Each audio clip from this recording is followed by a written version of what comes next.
Hey guys, just we're gonna go over a little bit today on acid-base reactions. We're gonna keep it really simple when we talk about acids and bases. Just an introduction to acids and bases. We have a whole unit where we do acids and bases. So really simple stuff here. We're just gonna call acids. Acids are gonna be anything that gives off H plus in solution. Okay, anything that gives off H plus in solution. Bases are anything that accepts H plus in solution or gives off OH minus. Okay, this is actually the Bronsted-Lowry definition. Okay, the Bronsted-Lowry definition of acids and bases, and we're going to use this definition to talk about conjugate acid-base pairs. Okay, conjugate acid. A conjugate acid is anything that is the result of a reactant taking on H plus. So once a reactant takes on H plus, now it has an extra H plus to it, and it will now be called the conjugate acid. The conjugate base, again, are products that are the result of the reactant giving off H plus or accepting OH minus. Both of these are found in the products side. Okay, these are both in the products. These are both reactants. Okay, so you have a 50-50 shot in these reactions. You're going to have an acid plus a base yielding a conjugate acid plus a conjugate base. Okay, it's going to always be that way. You just got to figure out, does it come acid first or base first, followed by conjugate base and conjugate acid. Okay, you never see the conjugate in the reactant side. You only see it in the product side, and you only see acid base in the reactant side. Okay, so let's look at finding these things. Okay, so let's identify the acid base and the conjugate acid conjugate base in these following reactions. Okay, so again, acids and bases are part of the reactants, and conjugate acid conjugate base are always part of the products. Okay, and remember that acids give up H plus, bases take on H plus or give off OH minus. Okay, the definition doesn't really change for acid and base in the reactants and products, just the conjugate or there's no conjugate or conjugate. Okay, so first thing we got to do, we got to look at, okay, HNO3. What happens to HNO3 as we go from this side, reactant side, to the product side? Well, HNO3 goes from HNO3 to NO3 minus. So what it did was it gave up an H plus. If it gives up an H plus, that is the acid. Okay? If that's the acid, then the other one must be the base. Okay? And we can also tell that too if we go from H2O. H2O goes from H2O to H3O plus. It took on an H plus.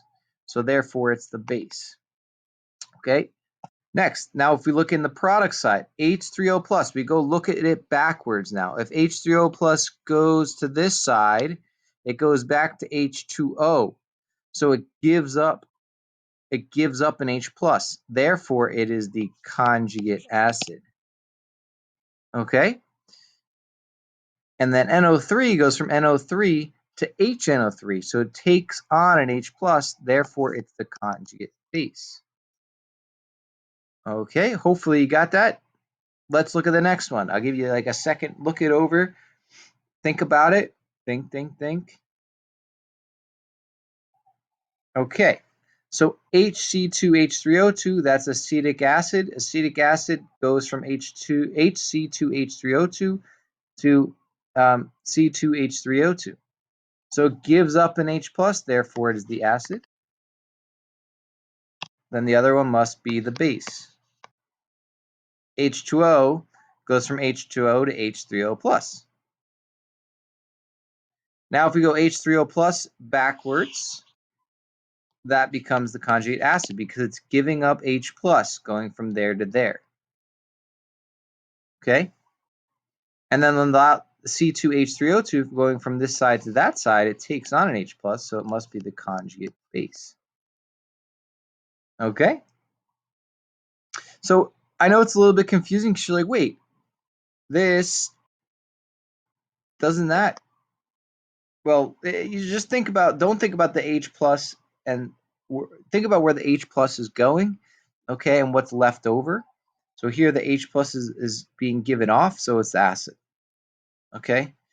It's a little bit tricky, but you'll get it with enough practice. Okay, next one. H2O plus NH3 yields NH4 plus OH minus.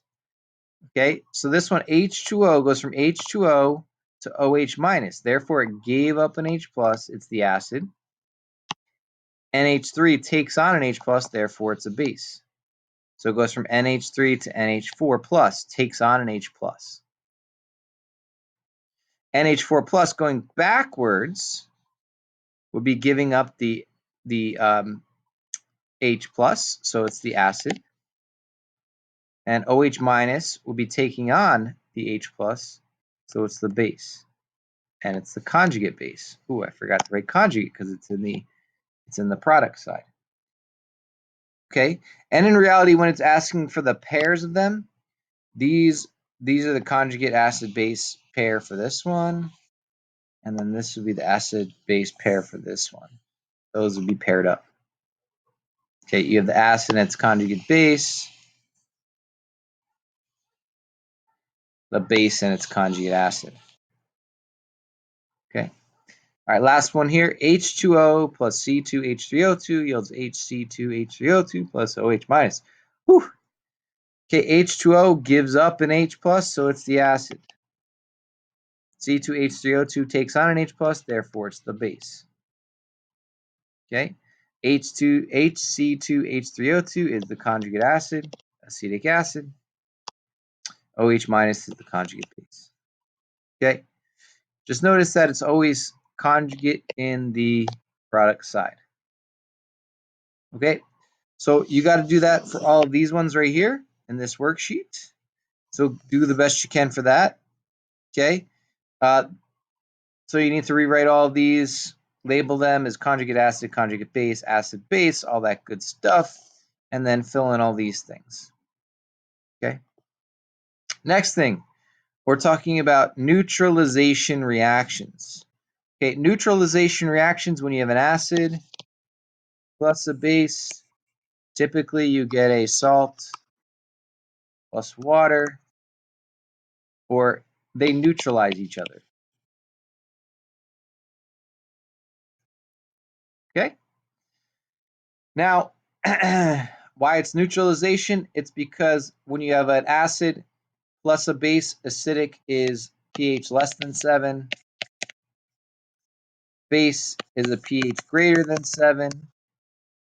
When they come together, if you get them together, you get a pH equal to 7, which is a neutral solution.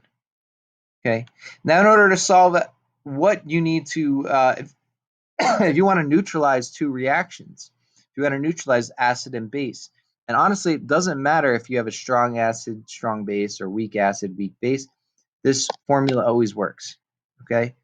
The formula is that the number of acidic hydrogens times the molarity of the acid times the volume of the acid needs to equal the molarity of the base times the volume of the base times the number of basic ions. So we're looking for OH minus. How many OH minuses do you have? So for example, H2SO4, that has 2 acidic hydrogens, whereas something like HCl has 1 acidic hydrogen.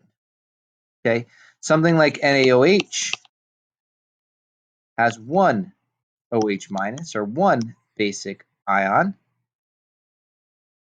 And then something like BaOH2 has 2 basic ions. Okay, and you're just trying to get the molarities, or the number of moles of acid. Really what you want here, moles of acid equal moles of base. It's that simple. That's really what you're looking for. Moles of acid equals moles of base. We know that when we take molarity times volume, we get moles. And molarity times volume, we get moles. But really, we're only looking at the ion, so it's important that we take into account if there's more than one acidic hydrogen or more than one OH minus in the in the chemical, in the acid or base. Okay, so let's look at like one of these problems, one or two of these problems here. So let's look at number one here. So how many milliliters of 1 molar HCl are required to neutralize 400 milliliters of 1 molar NaOH? So here we have 1 molar HCl, so the molarity is 1, times the volume. We don't know what the volume is, and that's equal to 400 milliliters. We can use milliliters here, or we can make this liters. This is 0.4 liters. I like to convert it to liters, so let's just call that 0.4 liters times the molarity, which is 1 molar. I should have written molarity in liters, but whatever, it doesn't really matter here. So 1 molar times volume equals 0.4 liters times 1 molar. You divide by 1, divide by 1. This is a really simple problem here.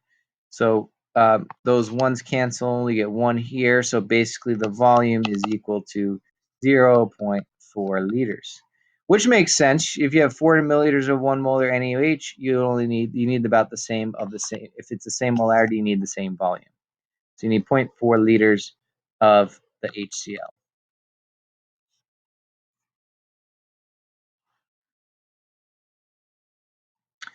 Okay, let's look at number 2. So how many milliliters of 3 molar NaOH are required to neutralize 600 milliliters of 1.5 molar HCl? So again, we use M1V or MAVA equals MBVB. So the molarity of the acid is 1.5 molar.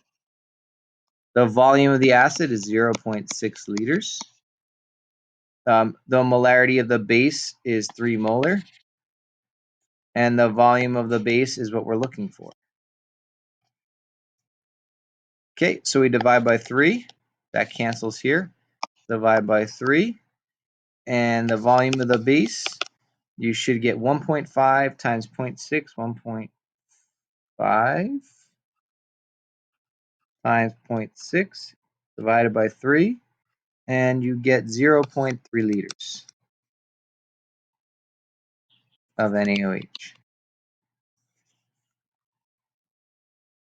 Okay, now let's look down. Let's go down to one that has, so this one has more than one acidic hydrogen. Okay, so again, still the same formula.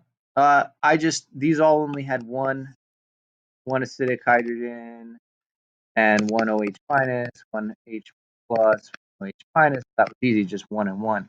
This one, however, you have 0.5 molar H2SO4. So that's 2 acidic hydrogens times the molarity, which is 0.5 molar, and times the volume, which we don't know, so volume of acid, equals this one. It's 1. There's only one OH minus, so it's just 1 times 1.5 molar times 0.6 liters. Okay, then we divide this side by 2 and 0.5. Divide this by 2 and 0.5.